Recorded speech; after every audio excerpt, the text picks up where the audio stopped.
ಬರೀ 183 ರೂಪಾಯಿಗಳನ್ನ ದಿನಕ್ಕೆ ಸೇವ್ ಮಾಡೋದ್ರ ಮೂಲಕ ನೆಕ್ಸ್ಟ್ 25 ವರ್ಷದಲ್ಲಿ 1 ಕೋಟಿ ರೂಪಾಯಿಯನ್ನ ಅಚೀವ್ ಮಾಡಬಹುದು. ಓ ಹೌದಾ? ಹೇಗೆ ಅರ್ಥ ಮಾಡ್ಕೊಳ್ಳೋಣ ಈ ವಿಡಿಯೋದಲ್ಲಿ. ಮೂವ್ಮೆಂಟ್ ನ ಸ್ಟಾಕ್ ಮಾರ್ಕೆಟ್, ಶೇರ್ ಮಾರ್ಕೆಟ್ ಒಂದ್ ತಕ್ಷಣನೇ ತಕ್ಕಂತ ನಮ್ ತಲೆಗೆ ಬರ್ತಕ್ಕಂಥದ್ದು ಇದರ್ ಜೂಜಾಟ ಅಂತ ಬರುತ್ತೆ, ಇಲ್ಲಾಂದ್ರೆ ಜಾಸ್ತಿ ದುಡ್ಡಿದ್ದವ್ರಿಗೆ ಮಾತ್ರಪ್ಪ ಈ ಸ್ಟಾಕ್ ಮಾರ್ಕೆಟ್ ಅನ್ನೋ ತರ ಸುಮಾರು ಜನಗಳ ಯೋಚನೆಗಳಿರುತ್ತೆ. Because of conditioning. ಸೊ ಹೊರಗಡೆಯಿಂದ ಸುಮಾರು ಜನ ಮಾತಾಡಿರ್ತಾರೆ, ಆ ವಿಷಯಗಳನ್ನ ಅವರು ತಿಳ್ಕೊಂಡಿರ್ತಾರೆ.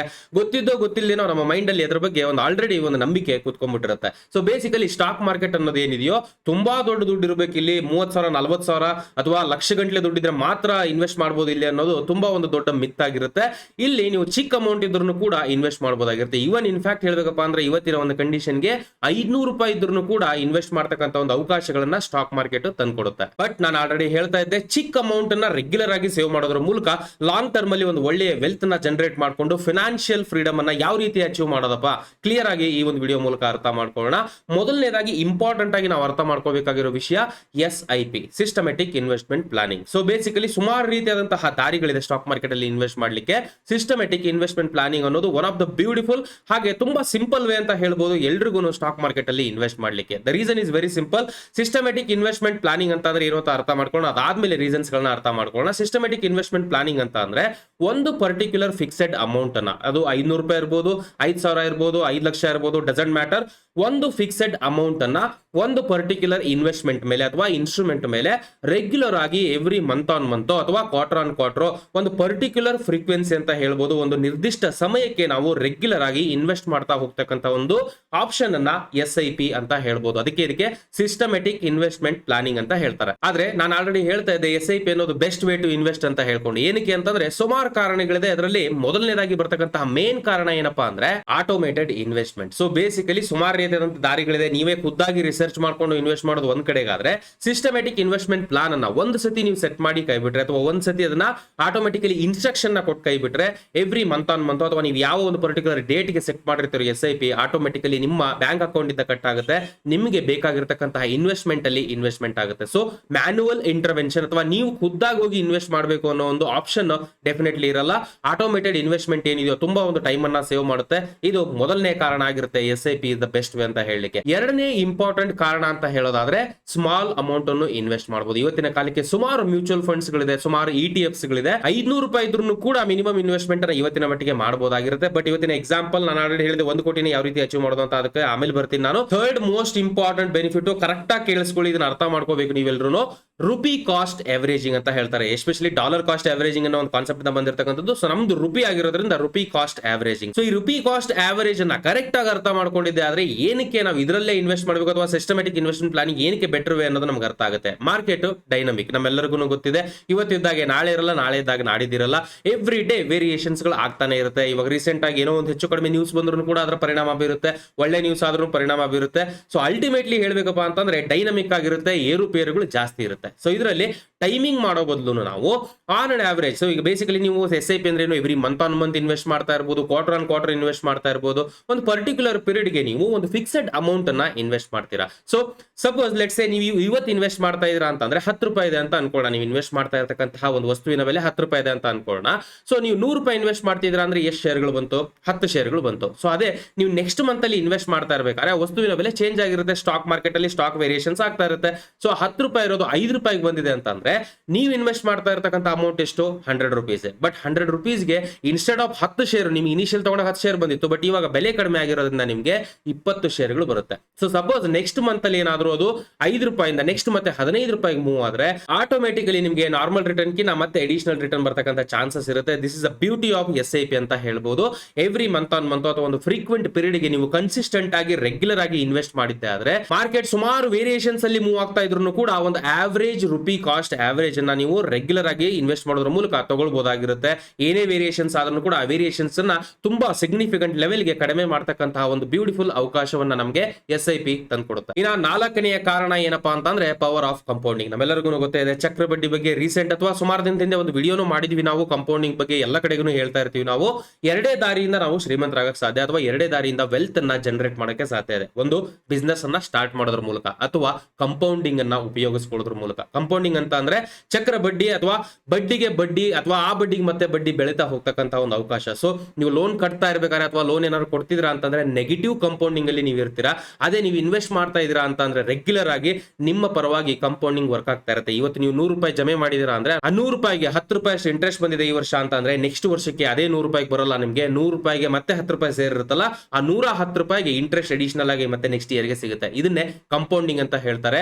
ಎಷ್ಟು ಟೈಮ್ ನೀವು ಕೊಡ್ತೀರೋ ಅಷ್ಟೇ ಟೈಮ್ ನಷ್ಟೇ ಎಫೆಕ್ಟಿವ್ ಆಗಿ ನಿಮಗೆ ಕಂಪೌಂಡ್ ಆಗುತ್ತೆ, ಅಷ್ಟೇ ಜಾಸ್ತಿ ಅಮೌಂಟ್ ಜನರೇಟ್ ಆಗ್ತಕ್ಕಂತಹ ಚಾನ್ಸಸ್ ಇರುತ್ತೆ ನೀವು ಜಾಸ್ತಿ ಟೈಮ್ ಕೊಟ್ಟಷ್ಟು ನಿಮ್ಮ ಇನ್ವೆಸ್ಟ್ಮೆಂಟ್ ಗೆ. ಸೊ ಹಾಗಿದ್ರೆ ಪ್ರಾಕ್ಟಿಕಲ್ ಆಗಿ ಯಾವ ರೀತಿ ವರ್ಕ್ ಆಗುತ್ತಪ್ಪ ಕಂಪೌಂಡಿಂಗ್ ಅನ್ನೋದನ್ನ ವಿತ್ ಎಕ್ಸಾಂಪಲ್ ಮೂಲಕ ನಿಮ್ಗೆ ತಿಳಿಸ್ಕೊಳಕ್ ಹೋಗ್ತಾ ಇದೀನಿ. ಅಷ್ಟೆಲ್ಲ 1 ಕೋಟಿ ರೂಪಾಯಿನ 183 ರೂಪಾಯಿ ಒಂದು ದಿನಕ್ಕೆ ಸೇವ್ ಮಾಡೋದ್ರ ಮೂಲಕ ಯಾವ ರೀತಿ ಅಚೀವ್ ಮಾಡಬಹುದು ಅನ್ನೋದು ಕೂಡ ನಿಮ್ಗೆ ಇವಾಗ ಅರ್ಥ ಆಗುತ್ತೆ. ನೀವು ಮೊಬೈಲ್ ಸ್ಕ್ರೀನ್ ಅನ್ನ ಗಮನಿಸ್ತಾ ಇರಬಹುದು. ಸೊ ಇಲ್ಲಿ ನಾನು SIP ಕ್ಯಾಲ್ಕುಲೇಟರ್ ಅನ್ನ ನಾನು ಗ್ರೋ ಒಂದು ವೆಬ್ಸೈಟ್ ಇಂದ ಯೂಸ್ ಮಾಡ್ಕೊಳ್ತಾ ಇದ್ದೀನಿ. ಸೊ ಇದರ ಲಿಂಕ್ ನ ಡಿಸ್ಕ್ರಿಪ್ಷನ್ ಕೊಟ್ಟಿರ್ತೀನಿ ನಾನು. ಸೊ ಇಲ್ಲಿ ನೋಡ್ತಾ ಇರಬಹುದು ನೀವು 3 ಆಪ್ಷನ್ಸ್ ಗಳಿದೆ ನಿಮಗೆ. ಮಂತ್ಲಿ ಇನ್ವೆಸ್ಟ್ಮೆಂಟ್ ಅಂತ ಹೇಳ್ಕೊಂಡು, ಎಕ್ಸ್ಪೆಕ್ಟೆಡ್ ರಿಟರ್ನ್ ರೇಟ್ ಎಷ್ಟು ಅಂತ ಹೇಳ್ಕೊಂಡು, ಟೈಮ್ ಪೀರಿಯಡ್ ಎಷ್ಟು ಅಂತ ಹೇಳ್ಕೊಂಡು. ಸೊ ಮೊದಲನೇದಾಗಿ 183 ರೂಪಾಯಿ ಒಂದು ದಿನಕ್ಕೆ ನಾವು ಸೇವ್ ಮಾಡ್ತೀವಿ ಅಂತ ಅಂದ್ರೆ ಒಂದು ತಿಂಗಳಿಗೆ ಎಷ್ಟು ಸೇವ್ ಮಾಡಿದಾಗಾಯ್ತು? ರಫ್ಲಿ ಅರೌಂಡ್ 5500. ಸೊ ಅಂದ್ರೆ ನೀವು every month on month invest ಮಾಡ್ತೀರಾ ಅಂತ ಅನ್ಕೊಳ್ಳೋಣ 5500 ರುಪೀಸ್ ನ. ಸೊ ಎಕ್ಸ್ಪೆಕ್ಟೆಡ್ ರಿಟರ್ನ್ ನಾನು ರಫ್ಲಿ ಒಂದು 13% ಇಟ್ಟಿರ್ತೀನಿ. ಏನಕ್ಕೆ 13%, ಏನಕ್ಕೆ 31% ಅಲ್ಲ ಅಂತ ಕೇಳ್ಬೋದು ನೀವು. The reason is very simple. From inception ಅಂದ್ರೆ ಹುಟ್ಟದಾಗಿಂದ ಮಾರ್ಕೆಟ್ ಇಲ್ಲಿವರೆಗೂ ಸೋ ಫಾರ್ 12 ರಿಂದ 13% ನಷ್ಟು ಆವರೇಜ್ ಕಂಪೌಂಡೆಡ್ ರಿಟರ್ನ್ ಅನ್ನ ಕೊಟ್ಟಿದೆ, ವಿಚ್ ಈಸ್ ಮೋರ್ ಅಥವಾ ವಿಚ್ ಈಸ್ ಗ್ರೇಟರ್ ದ್ಯಾನ್ ನಮ್ಮ ನಾರ್ಮಲ್ FD ರಿಟರ್ನ್ ಅಂತ ಹೇಳ್ಬೋದು. ಸೊ ಹಾಗಾಗಿ 13% ನಷ್ಟು ನಾನು ಇಲ್ಲಿ ಕನ್ಸಿಡರ್ ಮಾಡ್ತಾ ಇದ್ದೀನಿ. ನೆಕ್ಸ್ಟ್ ಬರ್ತಕ್ಕಂಥದ್ದು ಟೈಮ್ ಪೀರಿಯಡ್, ಅಂದ್ರೆ ಎಷ್ಟು ವರ್ಷಕ್ಕೆ ನೀವು ಈ 5500 ರೂಪಾಯಿನ ಇನ್ವೆಸ್ಟ್ ಮಾಡ್ತೀರಾ ಅಂತ ಹೇಳ್ಕೊಂಡು. ಸೊ ಅಸ್ಯೂಮ್ 25 ವರ್ಷ ಅಂತ ನಾನು ಕೊಡ್ತಾ ಇದ್ದೀನಿ ಅಂತ ಅನ್ಕೊಂಡ್ರೆ ನೀವು ನೋಡ್ತಾ ಇರಬಹುದು ಓವರ್ ಆಲ್ ರಿಸಲ್ಟ್ ಯಾವ ರೀತಿ ಬರುತ್ತಪ್ಪ ಅಂತಂದ್ರೆ ಇನ್ವೆಸ್ಟೆಡ್ ಅಮೌಂಟ್ ಬಂದು 16,50,000 ರೂಪಾಯಿ ಆಗಿರುತ್ತೆ. ಅಂದ್ರೆ ನಿಮ್ಮ ಡೈರೆಕ್ಟ್ ಇನ್ವೆಸ್ಟ್ಮೆಂಟ್ ಅಸಲು ಅಂತ ಹೇಳ್ಬೋದು. ಎಸ್ಟಿಮೇಟೆಡ್ ರಿಟರ್ನ್ ಅಂದ್ರೆ ನಿಮಗೆ ಬಡ್ಡಿ ಏನ್ ಬರುತ್ತೋ ಆ ಬಡ್ಡಿನ ಸೇರ್ಕೊಂಡು ನಿಮಗೆ 1,08,42,893 ರೂಪಾಯಿಗಳಷ್ಟು ಎಸ್ಟಿಮೇಟೆಡ್ ರಿಟರ್ನ್. ಸೊ ಅಂದ್ರೆ ಓವರ್ ಆಲ್ ಒಂದು ಕಂಪ್ಲೀಟ್ 25 ವರ್ಷ ಆದ್ಮೇಲೆ ನಿಮಗೆ ನಿಮ್ಮ ಅಸಲು ಹಾಗೆ ಬಡ್ಡಿ ಎರಡೂ ಸೇರ್ಕೊಂಡು ಟೋಟಲ್ ವ್ಯಾಲ್ಯೂ 1,24,92,893 ರೂಪಾಯಿಗಳಷ್ಟು ಆಗಿರುತ್ತೆ. ಸೊ ಇಲ್ಲಿ ನಾವು ಏನೇನೆಲ್ಲ ಎಕ್ಸಾಂಪಲ್ ಮತ್ತೊಂದ್ಸತಿ ರಿಪೀಟ್ ಮಾಡ್ತೀನಿ ನಾನು. ಸೊ ಮಂತ್ಲಿ ಇನ್ವೆಸ್ಟ್ಮೆಂಟ್ 5,500, ದಿನಕ್ಕೆ 183 ರೂಪಾಯಿ ಸೇವ್ ಮಾಡ್ಕೊಳ್ಳೋ ಲೆಕ್ಕ ಹಿಡ್ಕೊಂಡು. ಸೊ ರಿಟರ್ನ್ 13% ರಿಟರ್ನ್ ನಮಗೆ ಫ್ಯೂಚರ್ ಅಲ್ಲಿ ಬರುತ್ತೆ ಅನ್ನೋ ಹಾಗಿತ್ತು ಅಂದ್ರೆ, ಹಾಗೆ ಟೋಟಲ್ 25 ವರ್ಷಕ್ಕೆ ಕನ್ಸಿಸ್ಟೆಂಟ್ ಆಗಿ ಇನ್ವೆಸ್ಟ್ಮೆಂಟ್ ಮಾಡಿದ್ದೆ ಆದ್ರೆ ಈ ಒಂದು ಪರ್ಟಿಕ್ಯುಲರ್ ವ್ಯಾಲ್ಯೂ ನಾವು ಅಚೀವ್ ಮಾಡಬಹುದಾಗಿರುತ್ತೆ. ಇಲ್ಲಿ ಕ್ಯಾಲ್ಕುಲೇಟರ್ ನ ಯೂಸ್ ಮಾಡ್ಕೊಂಡು ನಿಮ್ಮ ಒಂದು ಇನ್ವೆಸ್ಟ್ಮೆಂಟ್ ನಾನು ಎಕ್ಸಾಂಪಲ್ ಕೊಟ್ಟಿರೋದಷ್ಟೇನೆ 5,500 ರೂಪಾಯಿ ಈ ರೀತಿ ಮಾಡಿದ್ರೆ ಈ ತರ ಆಗುತ್ತೆ ಅಂತ ಹೇಳ್ಕೊಂಡು, ಬಟ್ ನಿಮ್ಮ ಒಂದು ಫೈನಾನ್ಷಿಯಲ್ ಕಂಡೀಷನ್ ಯಾವ ರೀತಿ ಇದೆ ಅಂತ ಹೇಳಕ್ಕಾಗಲ್ಲ. ಇದಕ್ಕಿಂತ ಮುಂಚೆನೇ ನೀವು ಅಚೀವ್ ಮಾಡಬಹುದು ಜಾಸ್ತಿ ಇನ್ವೆಸ್ಟ್ಮೆಂಟ್ ಮಾಡೋದ್ರ ಮೂಲಕ, ಅಥವಾ ಕಡಿಮೆ ಇನ್ವೆಸ್ಟ್ಮೆಂಟ್ ಮಾಡ್ಕೊಂಡು ಸ್ವಲ್ಪ ಜಾಸ್ತಿ ಟೈಮ್ ಕೊಡಬಹುದು. ಸೊ ಈ ಒಂದು ವೇರಿಯೇಷನ್ಸ್ ಗಳನ್ನ ಡೆಫಿನೆಟ್ಲಿ ನೀವು ಈ ಒಂದು ಕ್ಯಾಲ್ಕುಲೇಟರ್ ನ ಯೂಸ್ ಮಾಡ್ಕೊಂಡು ಮಾಡ್ಕೋಬಹುದಾಗುತ್ತೆ. ಬಟ್ ನೀವು ಇದನ್ನ ಟ್ರೈ ಮಾಡಬೇಕಾಗಿರೋದು ಅಬ್ಸಲ್ಯೂಟ್ಲಿ ಎಸೆನ್ಷಿಯಲ್ ಆಗಿರುತ್ತೆ. ಏನಕ್ಕೆ ಅಂತಂದ್ರೆ ನಾವು ಬೆಳೆದಿರ್ತಕ್ಕಂತಹ ಎನ್ವೈರನ್ಮೆಂಟ್ ಅಥವಾ ಪರಿಸರ ಏನಿದೆಯೋ ನಮ್ಮ ಮೇಲೆ ಬಹಳ ಒಂದು ಪರಿಣಾಮವನ್ನು ಬೀರುತ್ತೆ. ಎಸ್ಪೆಷಲಿ ನಮ್ಮ ಮೈಂಡ್ ಅಲ್ಲಿ ಬ್ಲಾಕೇಜಸ್ ಗಳು ಸುಮಾರು ಇರುತ್ತೆ. ಆ ಬ್ಲಾಕೇಜಸ್ ಗಳಿಂದ ನಾವು ಹೊರಗಡೆ ಬರಬೇಕು ಅಂತಂದ್ರೆ ನಮ್ಮ ಮೈಂಡ್ ಗೆ ನಾವು ಅರ್ಥ ಮಾಡಿಸಬೇಕು, ಎಸ್ ದಿಸ್ ಇಸ್ ಪಾಸಿಬಲ್ ಅಂತ ಹೇಳ್ಕೊಂಡು. ಅವಾಗ ಮಾತ್ರ ಆಕ್ಷನ್ ಓರಿಯೆಂಟೆಡ್ ಆಗ್ತೀವಿ ನಾವು. ಅದ್ರ ಪರ್ಟಿಕ್ಯುಲರ್ ಆ ಒಂದು ಗೋಲಿನ ರಿಲೇಟೆಡ್ ಕೆಲಸ ಮಾಡ್ಲಿಕ್ಕಾದ್ರೂ ಶುರು ಮಾಡ್ತೀವಿ. ಅಟ್ ಲೀಸ್ಟ್ ಬರುತ್ತೋ ಬಿಡುತ್ತೋ ಗೊತ್ತಿಲ್ಲ, ಬಟ್ ಇವತ್ತಿಂದಾನೆ ಆಕ್ಷನ್ ತಗೊಳಕ್ ಶುರು ಮಾಡಿದ್ರೆ, ಒಂದೊಂದೇ ಮೆಟ್ಲು ಹತ್ಲೋಕ್ ಶುರು ಮಾಡಿದ್ರೆ ಆಬ್ವಿಯಸ್ಲಿ ಇವತ್ತಲ್ಲ ನಾಳೆ ಈ ಒಂದು ಗೋಲ್ ಅನ್ನು ಅಚೀವ್ ಮಾಡ್ತಕ್ಕಂತಹ ಪಾಸಿಬಿಲಿಟಿ ಆದ್ರೂ ನಮ್ಮ ಲೈಫ್ ಅಲ್ಲಿ ಇನ್ಕ್ರೀಸ್ ಆಗುತ್ತೆ. ಸೊ ಕೆಲವೊಂದಿಷ್ಟು ವೇರಿಯೇಷನ್ಸ್ ಗಳನ್ನ ಮಾಡಿ ಈ ಒಂದು SIP ಕ್ಯಾಲ್ಕುಲೇಟರ್ ಅಲ್ಲಿ ಸುಮಾರು ವೇರಿಯೇಷನ್ಸ್ ಗಳನ್ನ ನಾವು ಟ್ರೈ ಮಾಡಿ ತೋರಿಸ್ತಾ ಇದೀವಿ. ಇದನ್ನ ನೀವು ಕೂಡ ಖುದ್ದಾಗಿ ಒಂದ್ಸತಿ ಟ್ರೈ ಮಾಡಬಹುದು. ನೀವು ಸ್ಕ್ರೀನ್ ಮೇಲೆ ಗಮನಿಸ್ತಾ ಇರಬಹುದು. ಇಲ್ಲಿ ಎಕ್ಸ್ಪೆಕ್ಟೆಡ್ ರಿಟರ್ನ್ ರೇಟ್ ಏನಿದೆಯೋ ನಾವು ವೇರಿಯೇಷನ್ 9% ಇಂದ 13% ನಷ್ಟು ಅಂತ ಒಂದು ವೇರಿಯೇಷನ್ ಮಾಡಿ ತೋರಿಸಿದೀವಿ. ಹಾಗೆ ಈ ಒಂದು ಇಯರ್ಸ್ ಅನ್ನ ನಾವು ವೇರಿಯೇಷನ್ ಮಾಡಿದೀವಿ based on the final value. ಅಂದ್ರೆ 1 ಕೋಟಿಯನ್ನ ನಾವು ಗಮನದಲ್ಲಿ ಇಟ್ಕೊಂಡು ಈ ಒಂದು ಇಯರ್ಸ್ ಅನ್ನ ವೇರಿಯೇಷನ್ ಮಾಡ್ಕೊಂಡಿದೀವಿ. ಸೊ ಆಬ್ವಿಯಸ್ಲಿ ರಿಟರ್ನ್ ಜಾಸ್ತಿ ಆಗಿದ್ದಾಗ ಅತಿ ಬೇಗನೆ ನಿಮಗೆ ಈ ಒಂದು ರಿಟರ್ನ್ ಅಚೀವ್ ಆಗುತ್ತೆ.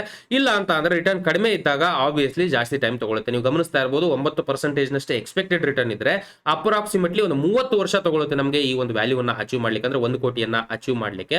ಅದೇ ನಿಮ್ಮ ಒಂದು ಎಕ್ಸ್ಪೆಕ್ಟೆಡ್ ರಿಟರ್ನ್ 13% ಇತ್ತು ಅಂತಂದ್ರೆ ರಫ್ಲಿ ಅರೌಂಡ್ 24 ಇಯರ್ಸ್ ಅಂದ್ರೆ 24 ವರ್ಷ ನಿಮಗೆ ತಗೊಳುತ್ತೆ 1 ಕೋಟಿಯನ್ನ ಅಚೀವ್ ಮಾಡ್ಲಿಕ್ಕೆ. ಐ ಹೋಪ್ ನಾನು ಇಲ್ಲಿವರೆಗೂ ಕೊಟ್ಟಿರತಕ್ಕಂತ ಮಾಹಿತಿ ನಿಮ್ಗೆ ಇಷ್ಟ ಆಗಿದೆ ಅಂತ ಭಾವಿಸ್ತೀನಿ. ವಿಡಿಯೋ ಇಷ್ಟ ಆದ್ರೆ ದಯವಿಟ್ಟು ವಿಡಿಯೋನ ಲೈಕ್ ಮಾಡಿ. ನಿಮ್ಗೆ ಏನೋ ಪ್ರಶ್ನೆಗಳಿದ್ರೆ ದಯವಿಟ್ಟು ಕಮೆಂಟ್ ಮೂಲಕ ತಿಳಿಸಿ. ಮೋಸ್ಟ್ ಇಂಪಾರ್ಟೆಂಟ್ಲಿ ನೀವು ಇವತ್ತು ಏನ್ ಕಲ್ತ್ರಿ ಅಥವಾ ಈ ಒಂದು ಪರ್ಟಿಕ್ಯುಲರ್ ಇನ್ಫಾರ್ಮೇಶನ್ ಇಂದ ನೀವು ಯಾವ ರೀತಿ ಆಕ್ಷನ್ಸ್ ತಗೊಂಡು ಹೋಗ್ತಾ ಇದ್ರ ಅನ್ನೋ ಒಂದು ಪಾಯಿಂಟ್ ಅನ್ನು ಕೂಡ ನಮಗೆ ಕಮೆಂಟ್ ಮೂಲಕ ತಿಳಿಸಿ.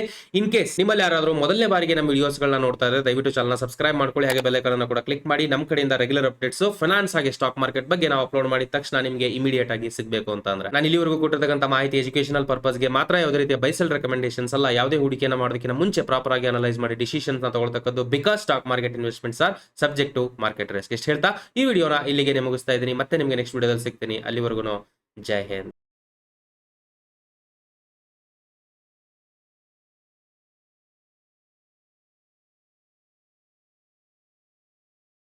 Investment in securities market are subject to market risks. Read all the related documents carefully before investing. Please read the risk disclosure documents carefully before investing in equity shares, derivatives, mutual fund, and or other instruments traded on the stock exchanges.